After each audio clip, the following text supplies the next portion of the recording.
अगर महिला पढ़ जाएगी, महिला रोजगार हासिल कर लेगी, तो वो अपने मायके के हालात भी बदलेगी।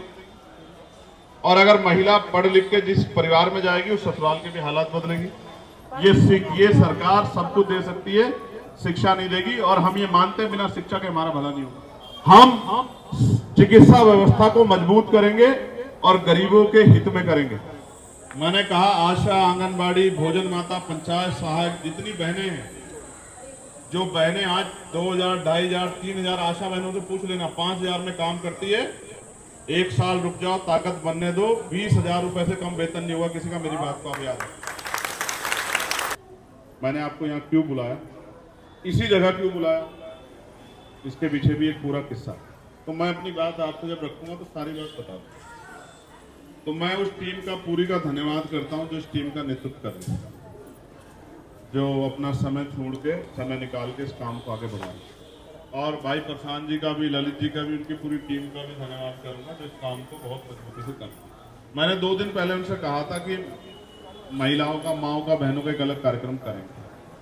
हर बार क्या होता है कि पुरुष बैठ जाते हैं मंच पे, महिलाएं बेचारी रह जाती है और वो बैठी रहती है वहां। तो मुझे लगा एक कार्यक्रम ऐसा होना चाहिए जहां महिलाओं का ही मंच हो और उन्हीं को मंच पे बिठाया जाए और उन्हीं को वही सुनने वाली है। इसलिए कार्यक्रम अलग रखा, किसी को यहां बुलाया भी नहीं। तो मैं सबसे पहले सभी संतों, गुरुओं और महान पुरुषों को नमन करता हूं।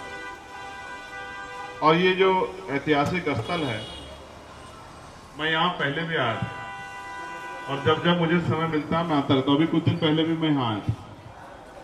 हमारे यहाँ माना जाता है कि हम अपनी ऐतिहासिक जगहों पे खड़े होकर जो बात कहते हैं, हम उसको झूठ नहीं बोलते। हम उसको वही बात कहते हैं जिसको हम निभा सकते हैं, जिसको हम कर सकते हैं। कहते हैं ना भाई, हालांकि इन चीजों में कुछ रखा नहीं है क्योंकि हम लोग महापुरुषों को मानने वाले लोग हैं, विश्वास पाखंडवाद को नहीं मानते। लेकिन कहते ना, कोई माँ के सर पे हाथ रख के कोई झूठ नहीं बोलता है, या अपनी बहन को या बच्चों के सर पे हाथ रख के कोई झूठ नहीं बोलता। तो ये एक बड़ी ऐतिहासिक स्थल है। मैं उन तमाम महापुरुषों को याद करूंगा जिन्होंने अपना और अपने परिवार का बलिदान दे दिया हम लोगों के लिए, कि हमें स्वाभिमान सम्मान का जीवन मिले, हक अधिकार मिले। जब से इस आंदोलन में हम लोग जुड़े हैं और आज तक एक लंबा समय बीत गया। मैं देश भर में जाता हूं, दुनिया में भी घूम के आया हूं। मैं मानता हूं अगर सबसे बुरी स्थिति किसी की है तो वो महिलाओं की। पूरी दुनिया में, देश में, कई प्रदेशों में घूम के मैं कह सकता हूं कि अगर सबसे बुरी स्थिति है किसी की तो वो महिला। और संविधान के आने के बाद महिलाएं आगे भी बढ़ी है, ऐसी बात नहीं कि आगे नहीं बढ़ी है। बहुत सारी महिला आगे बढ़ी है, कुछ डॉक्टर बनी है, कुछ इंजीनियर बनी है। हमारे यहाँ डीएम महिला है, हमारे आईडीएम महिला है, कुछ आईएएस आईपीएस भी बनी है, कोई वकील बनी है, कुछ जज बनी है। जिन्होंने शिक्षा को माना है वो आगे बढ़ी है। और राजनीतिक प्रतिनिधित्व के कारण महिलाओं को जो राजनीतिक प्रतिनिधित्व मिला है, वो गांव की प्रधान भी बनी है, विधायक भी बनी है, सांसद भी बनी है, चेयरमैन भी बनी है, जिला पंचायत सदस्य बनी है, जिला पंचायत के अध्यक्ष भी बनी है। बहुत सारे पदों पे वो गई। लेकिन इस पूरे उसमें घूम के मुझे ऐसा लगा है कि हमारे सारे महापुरुषों ने महिलाओं को अधिकार मिले, इसके लिए सबसे ज्यादा काम किया कि महिलाओं को अधिकार मिले। क्या आज महिलाएं अधिकार प्राप्त कर चुकी हैं? क्या महिलाएं आज अपने मन से अपना जीवन जी पा रही हैं? क्या पढ़ी लिखी महिलाओं को रोजगार मिल रहा है? क्या आज भी न्यूनतम वेतन का लाभ महिलाओं को मिल रहा है? तो जवाब है नहीं। मैं जब देश भर में घूमता हूं तो मुझे महसूस होता है कि अभी भी हमें महिलाओं के लिए ज्यादा काम करने की आवश्यकता है। और महिला का जीवन बदलेगा तो 3 पीढ़ियों का जीवन बदल जाएगा। अगर महिला पढ़ जाएगी, महिला रोजगार हासिल कर लेगी, तो वो अपने मायके उसके हालात भी बदलेगी। और अगर महिला पढ़ लिख के जिस परिवार में जाएगी उस ससुराल के भी हालात बदलेगी और फिर अपने आने वाले बच्चों का भविष्य भी अच्छा बनाएगी। और जितने हमारे महापुरुष हैं उनको आप देखोगे, बाबा साहब अम्बेडकर हों, राष्ट्रपिता ज्योतिबा फुले हों, छत्रपति साहू जी महाराज हों, शिवाजी महाराज हों, मां सावित्रीबाई फुले हो, तमाम हमारे महापुरुषों ने, संत गाडगे जी महाराज हो, महिलाओं की शिक्षा, महिलाओं की तरक्की पे ज्यादा काम किया। जब तक महिलाओं के हालात नहीं बदलेंगे तब तक देश के हालात नहीं बदलेंगे। तो महिलाओं के हालात बदलने के लिए बहुत बुनियादी काम करने पड़ेंगे।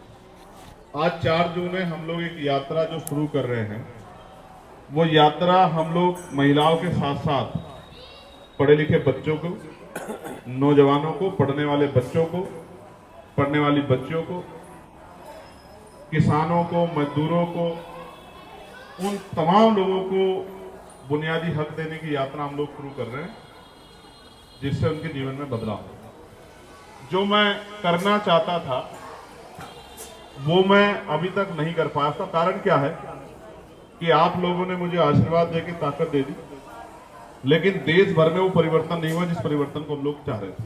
और वही सत्ता वापस लौट आई।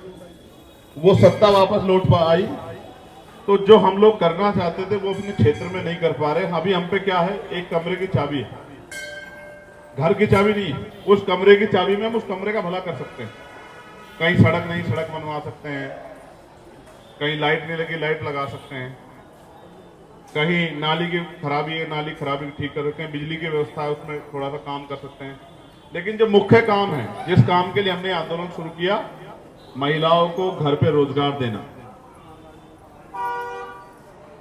जो पढ़ी लिखी महिला है उनको भी और जो नहीं पढ़ी लिखी उनको भी, बच्चों को अच्छी शिक्षा दिलाना, पढ़े लिखे नौजवानों को रोजगार दिलाना, आशा बहनें, आंगनबाड़ी बहनें, भोजन माताएं, पंचायत सहायक, रोजगार सेवक, होमगार्ड की बहनें, पीआरडी की बहनें, उन सबको उचित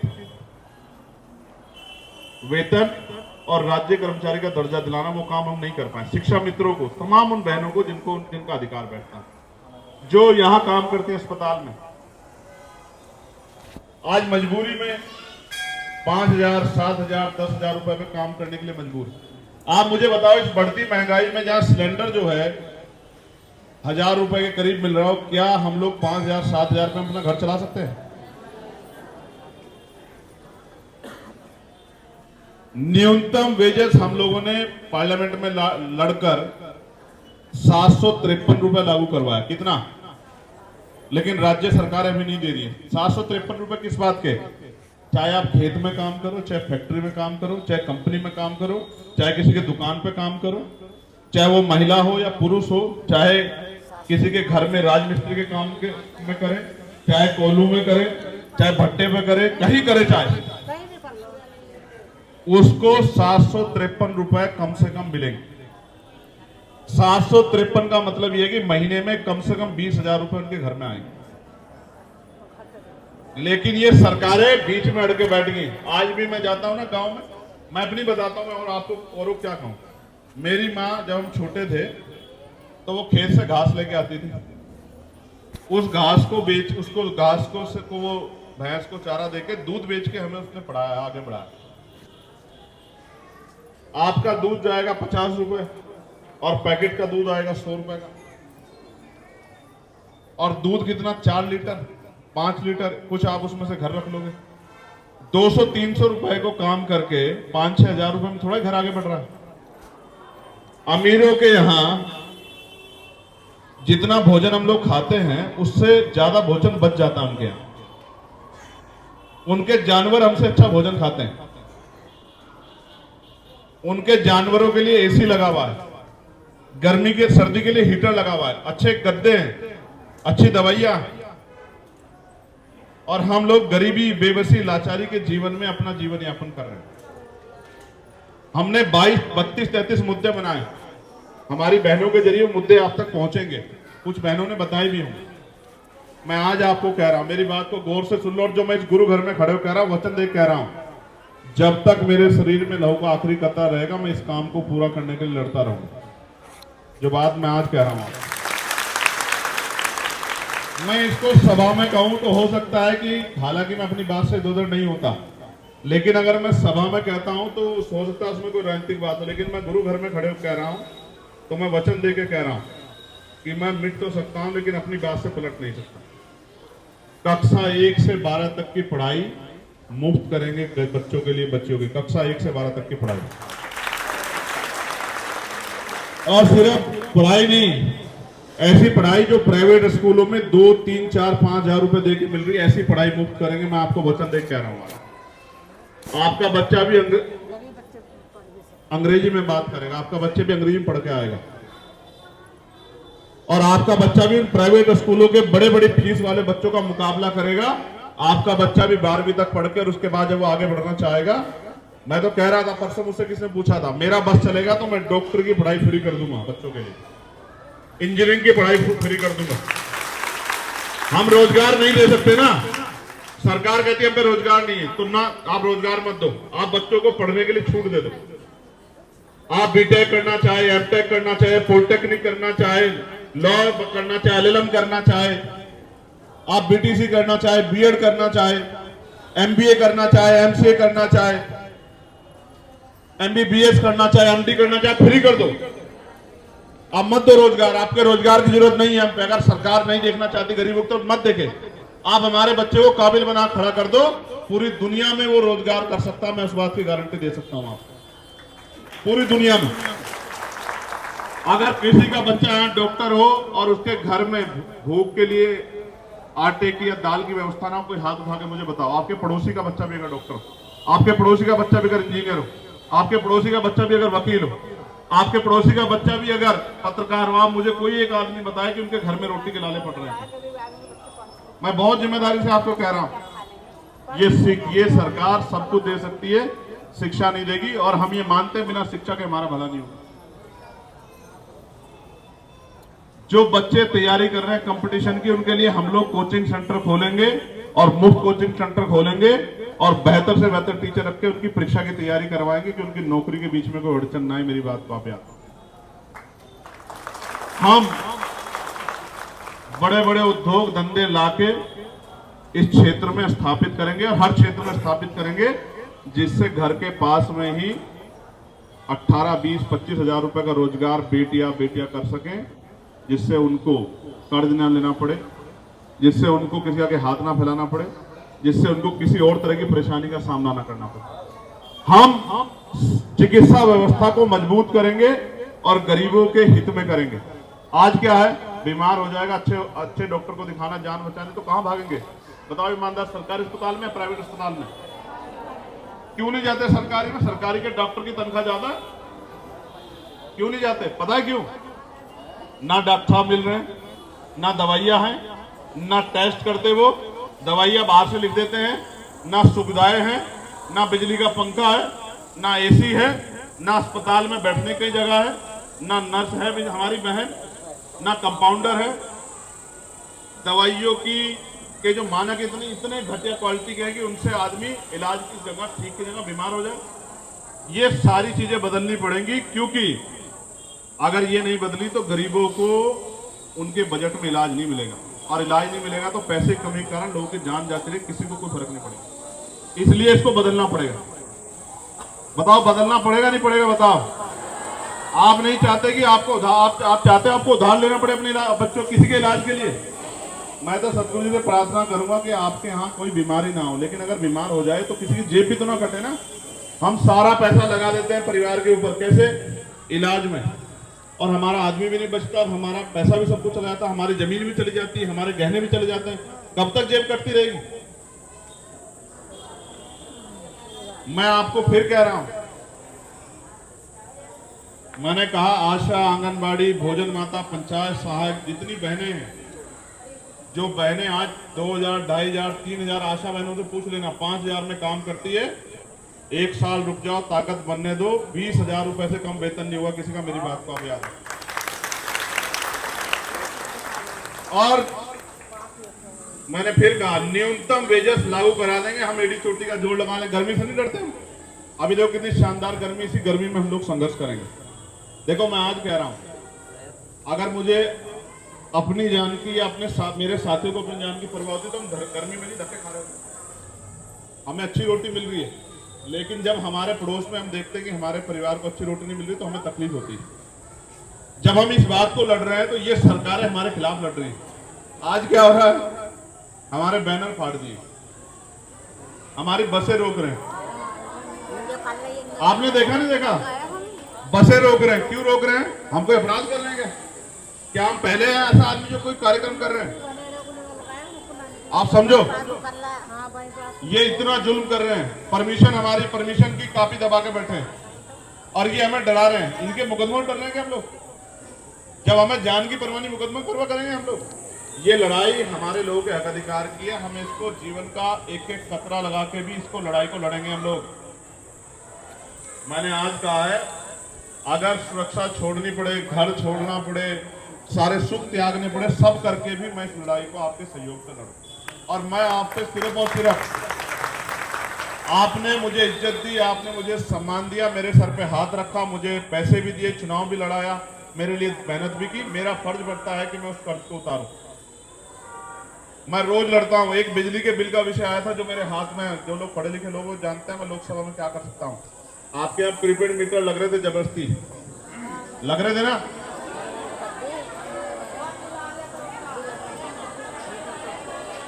देखो, आज सुन लो मेरी बात को। अब मेरी बात सुन लो। पहले तो वो प्रीपेड मीटर, मैंने सवाल खड़ा करके वो प्रीपेड मीटर हटवा दिए सब जगह से। जिसके नहीं हटाओ वो जिलाध्यक्ष को बता देना, हटवा देंगे एक दिन के अंदर।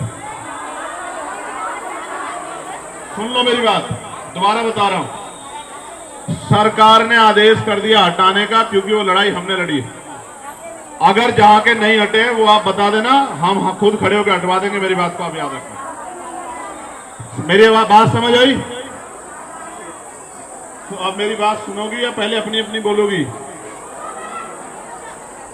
आपस में बात मत करो, मेरी बात सुनो। जिसका बिजली का प्रीपेड मीटर नहीं हटा, दो तरह के मीटर, एक है स्मार्ट मीटर, एक है प्रीपेड मीटर। सुन लो पहले। स्मार्ट मीटर क्या है? महीने के बाद आके वो रीडिंग चेक करेंगे और जितनी रीडिंग है उसका बिल आपसे कहेंगे कि भुगतान कर दो। स्मार्ट मीटर क्या है? मेरी बात सुन लेना, मुझे बता लेना। स्मार्ट प्रीपेड मीटर वो है, हालांकि वो भी स्मार्ट ही, ये भी स्मार्ट ही। इसमें क्या है, आपको पहले पैसा जमा करना पड़ेगा, जैसे मोबाइल से रिचार्ज होता है, और जिस समय रिचार्ज खत्म बिजली गुल। अगर आपने आज कमाई नहीं की, आपकी जेब में पैसा नहीं है, रिचार्ज खत्म हो गया, तो आपकी बिजली, समझे? ये है प्रीपेड मीटर। ये जिसके यहां लगा हुआ प्रीपेड मीटर, आप जिलाध्यक्ष को बता देना, उखाड़ के फेंक देंगे। मैं आपको आज कह रहा हूं, उखाड़ के फेंक देंगे, उखाड़ के। ये प्रीपेड स्मार्ट मीटर जिसके यहां लगाओ, इनको बता देना, प्रशांत भाई को, मैं वचन देख कह रहा हूं, उसको उखड़वा के फेंकवा देंगे, याद रखो। और सुनो, कान खोल के आपस में मत बात करो। देखो कितना शोर हो गया, चुप हो जाओ। आज कह रहा हूं, ये बिजली का जो बिल जो है ना, 4-5 हजार रुपए देना पड़ रहा है। जिस दिन राजकाज बनेगा, इस बिजली के बिल को वापस 400-500 रुपए पर लाकर रख देंगे। मैं आपको आज कह रहा हूं, आज कह रहा हूं, नोट करो, गुरु घर में खड़े हो कह रहा हूं। 300 यूनिट बिजली फ्री देंगे, और उसके बाद जिसका बिल आएगा वो गरीब परिवार होगा, उसका बिजली का बिल माफ करके 400-500-600 रुपए में उसको 24 घंटे बिजली देंगे। मेरी बात को आप याद रखना, नोट कर लो इस बात को आप। ये जो पीड़ा गरीबों पर सरकार ने थोपी ना, इन्हीं को खत्म करने के लिए लड़ रहे हैं, इसलिए ये हमारे खिलाफ लड़ रहे हैं। आप समझे? ये हमारे खिलाफ लड़ रहे हैं इसलिए क्योंकि हम अपने गरीब परिवारों के आंसू पोंछने के लिए लड़ रहे हैं। और सुनो, आज ये बात मंच पे नहीं कह रहा, इनको बता दूंगा, जिनका बिजली का बिल बहुत है ना, राजकाज बनने तो सबका बिजली का बिल माफ कर देंगे, चिंता मत करो। मेरी बात को आप नोट करो, आप फिर समझो।